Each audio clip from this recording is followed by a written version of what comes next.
بسم اللہ الرحمن الرحیم۔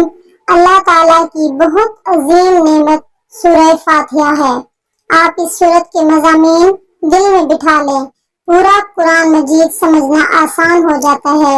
پہلی آیت میں شرک کا علاج، دوسری آیت میں مایوسی کا علاج، تیسری آیت میں دہریت اور نفاق کا علاج، چوتھی آیت میں ریاکاری، تکبر اور نفس کی لالچ کا علاج، پانچویں آیت میں گمراہی کا علاج، اور آخری دو آیت میں زندگی کا مکمل دستور العمل کے کن کے ساتھ چلنا ہے اور کن کے ساتھ نہیں چلنا، کن سے محبت رکھنی ہے اور کن سے دشمنی اٹھانی ہے، کن کو آئیڈیل بنانا ہے اور کن سے دوری رکھنی ہے۔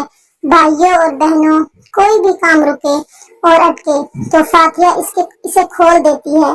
لیجیے حضرت شاہ عبد القادر رحمۃ اللہ علیہ کے الفاظ میں فاتحہ کا ترجمہ پڑھیں۔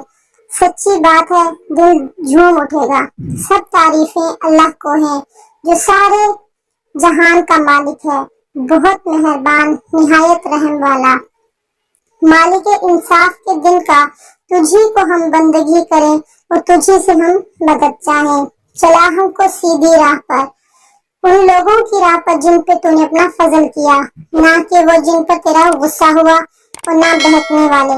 یا اللہ، ہمیں سورۃ فاتحہ عطا فرما اور سورۃ فاتحہ کی برکت سے ہمیں نصیب فرما۔ آمین ثم آمین۔